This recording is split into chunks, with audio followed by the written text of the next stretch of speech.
কথায় আছে না, উঠলো বাই তো কটক যাই। আজ সেই রকমভাবে বেরিয়ে পড়লাম আমরা শ্যাম সুন্দরীর সন্ধানে। প্ল্যানটা বটে এনারই। সে বলল কাল রাতে যে সকাল সকাল উঠেই রওনা দেব।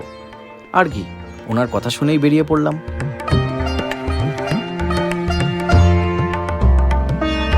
সকালের দৃশ্যটা দেখতে মন্দ লাগে না, বেশ লাগে। বাইরে গরম হলেও মায়ের টানে বেরিয়ে পড়েছি আমরা। পেট্রোল পাম্পে নামলাম তেল ভরাতে আর একটু চেক করতে টেম্পারেচারটা। দেখি ভালোই ব্রাইটনেস আছে সূর্যি মামার।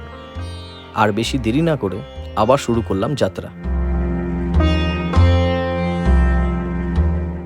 সারা রাত কাজ করার পর চোখ মুখের যা দশা দেখে বুঝতেই পারছেন।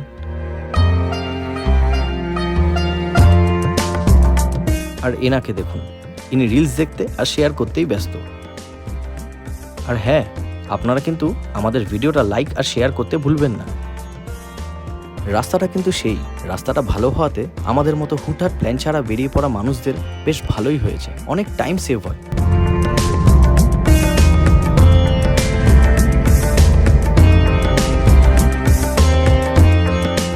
উফ, গাড়ি চলছে তো চলছেই, পথ আর যেন শেষই হচ্ছে না। চলো এর ফাঁকে কটা সেলফি তুলে নিই।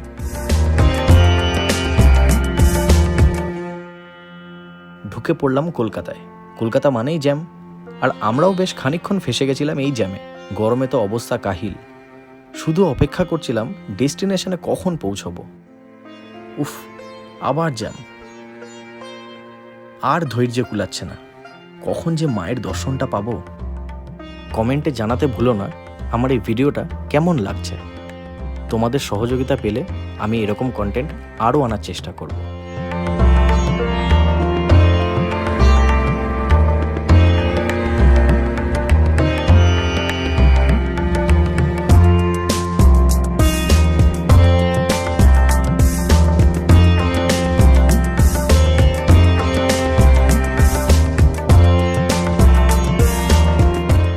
অবশেষে পৌঁছে গেলাম মায়ের দরবারে।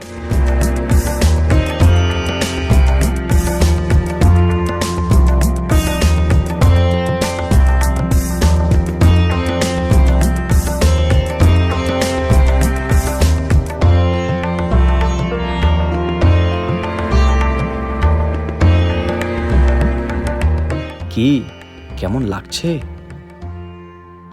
ইনি হলেন শ্যাম সুন্দরী, জীবন্ত কালী বলেও পরিচিত উনি। এখানে 5 বছর বয়সের মেয়ে রূপে পূজিত হয় ইনি। ইনার হাসিতে সব কষ্ট দুঃখ কোথায় যেন মিলিয়ে যায়, অদ্ভুত অনুভূতি একটা।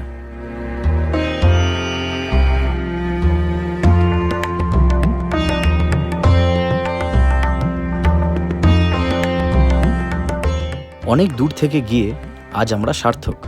মন ভরে মাকে দেখলাম, প্রণাম করলাম আর পুজো দিয়ে বেরিয়ে পড়লাম বাড়ির উদ্দেশ্যে। যাওয়ার সময় তো এক্সাইটমেন্টে একটুও টায়ার্ড ফিল হয়নি, কিন্তু ফেরার পথে শরীর কাহিলই বটে। বসে বসে ঘুমাতে ঘুমাতে ফিরছিলাম, কিন্তু কিছুক্ষণ পর আমি পুরো সিটটা জুড়ে ঘুমিয়েই পড়লাম। খুব ভালো কাটালাম দিনটা। আপনাদের কাছেও অনুরোধ রইল যে একবার যান আর নিজের চোখ দুটোকে সার্থক করে আসুন। ভিডিওটা ভালো লাগলে লাইক শেয়ার অবশ্যই করবেন। টাটা, আবার দেখা হবে।